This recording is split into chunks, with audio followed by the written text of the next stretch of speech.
Hi,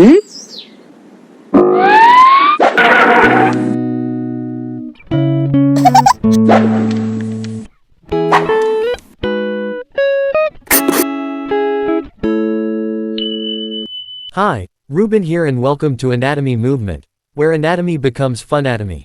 We have summarized and detailed notes, acronyms, HD images to build your photographic memory, X-rays images, tabled notes and questions and answers at the end of each video to help you remember all that we have learned. Without further ado, let's dive into today's topic. The hip joint. The hip joint is a ball and socket synovial joint, formed by an articulation between the pelvic acetabulum and the head of the femur.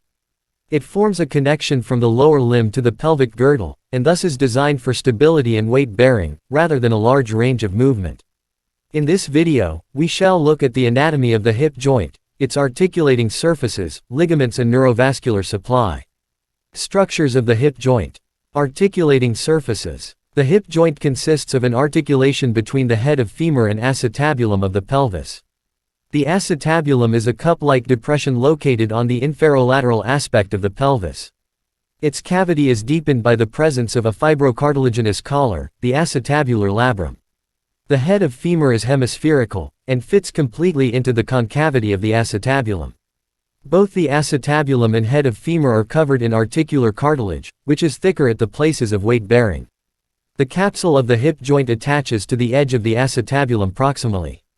Distally, it attaches to the intertrochanteric line anteriorly and the femoral neck posteriorly.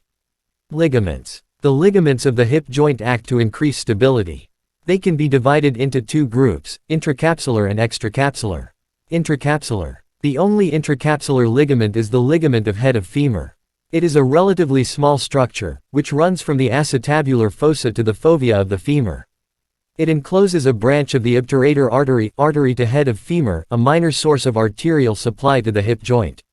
Extracapsular. There are three main extracapsular ligaments, continuous with the outer surface of the hip joint capsule. Iliofemoral ligament arises from the anterior inferior iliac spine and then bifurcates before inserting into the intertrochanteric line of the femur. It has a Y-shaped appearance and prevents hyperextension of the hip joint. It is the strongest of the three ligaments. Pubifemoral spans between the superior pubic rami and the intertrochanteric line of the femur, reinforcing the capsule anteriorly and inferiorly. It has a triangular shape, and prevents excessive abduction and extension. Ischiofemoral spans between the body of the ischium and the greater trochanter of the femur, reinforcing the capsule posteriorly. It has a spiral orientation, and prevents hyperextension and holds the femoral head in the acetabulum. Neurovascular supply. The arterial supply to the hip joint is largely via the medial and lateral circumflex femoral arteries, branches of the profunda femoris artery, deep femoral artery. They anastomose at the base of the femoral neck to form a ring, from which smaller arteries arise to supply the hip joint itself. The medial circumflex femoral artery is responsible for the majority of the arterial supply. The lateral circumflex femoral artery has to penetrate through the thick iliofemoral ligament. Damage to the medial circumflex femoral artery can result in avascular necrosis of the femoral head. The artery to head of femur and the superior-inferior gluteal arteries provide some additional supply. The hip joint is innervated primarily by the sciatic, femoral and obturator nerves. These same nerves innervate the knee, which explains why pain can be referred to the knee from the hip and vice versa. Stabilizing factors. The primary function of the hip joint is to weight bear. There are a number of factors that act to increase stability of the joint. The first structure is the acetabulum. It is deep, and encompasses nearly all of the head of the femur. This decreases the probability of the head slipping out of the acetabulum dislocation. There is a horseshoe-shaped fibrocartilaginous ring around the acetabulum which increases its depth, known as the acetabular labrum. The increase in depth provides a larger articular surface, further improving the stability of the joint. The iliofemoral, pubofemoral and ischiofemoral ligaments are very strong, and along with the thickened joint capsule, provide a large degree of stability. These ligaments have a unique spiral orientation. This causes them to become tighter when the joint is extended. In addition, the muscles and ligaments work in a reciprocal fashion at the hip joint. Anteriorly, where the ligaments are strongest, the medial flexors, located anteriorly, are fewer and weaker. Posteriorly, where the ligaments are weakest, the medial rotators are greater in number and stronger. They effectively pull the head of the femur into the acetabulum. Movements and muscles. The movements that can be carried out at the hip joint are listed below, along with the principal muscles responsible for each action. Flexion, iliopsoas, rectus femoris, sartorius, pectineus. Extension, gluteus maximus, semimembranosus, semitendinosus and biceps femoris, the hamstrings. Abduction, gluteus medius, gluteus minimus, piriformis and tensor fasciae latae. Adduction, adductors longus, brevis and magnus, pectineus and gracilis.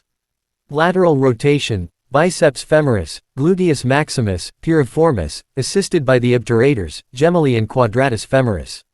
Medial rotation, anterior fibers of gluteus medius and minimus, tensor fasciae latae. The degree to which flexion at the hip can occur depends on whether the knee is flexed. This relaxes the hamstring muscles and increases the range of flexion. Extension at the hip joint is limited by the joint capsule and the iliofemoral ligament. These structures become taut during extension to limit further movement. Clinical relevance. Dislocation of the hip joint. Congenital dislocation. Congenital hip dislocation occurs as a result of developmental dysplasia of the hip DDH. It occurs when the acetabulum is shallow as a result of failure to develop properly in utero. Common clinical features include limited abduction at the hip joint, limb length discrepancy, the affected limb is shorter, asymmetrical gluteal or thigh skin folds.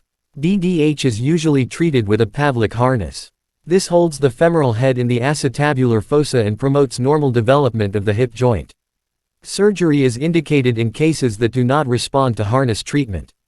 Acquired dislocation. Acquired dislocations of the hip joint are relatively uncommon, owing to the strength and stability of the joint. They usually occur as a result of trauma, but it can occur as a complication following total hip replacement or hemiarthroplasty. There are two main types of acquired hip dislocation, posterior and anterior. Posterior dislocation 90%. The femoral head is forced posteriorly, and tears through the inferior and posterior part of the joint capsule, where it is at its weakest. The affected limb becomes shortened and medially rotated. The sciatic nerve runs posteriorly to the hip joint, and is at risk of injury, occurs in 10–20% of cases. This is often associated with anterior femoral head and posterior wall fractures. Anterior dislocation, rare, occurs as a consequence of traumatic extension, abduction and lateral rotation. The femoral head is displaced anteriorly and, usually, inferiorly in relation to the acetabulum. Now let's have a quiz. 1. Which of the following options correctly describes the acetabular labrum? Hyaline cartilage that covers the articular surface of the acetabulum. Fibrocartilaginous collar that surrounds the acetabulum. Ligament that extends from the acetabulum to the head of femur. Y-shaped cartilage located within the acetabulum prior to fusion. The correct answer is fibrocartilaginous collar that surrounds the acetabulum. 2. Which of the following best describes the action of piriformis on the hip joint? Medial rotation and flexion. Lateral rotation and adduction. Lateral rotation and abduction. Medial rotation and abduction. The correct answer is lateral rotation and abduction. Thanks for watching. Like and subscribe to Anatomy Movement channel for more.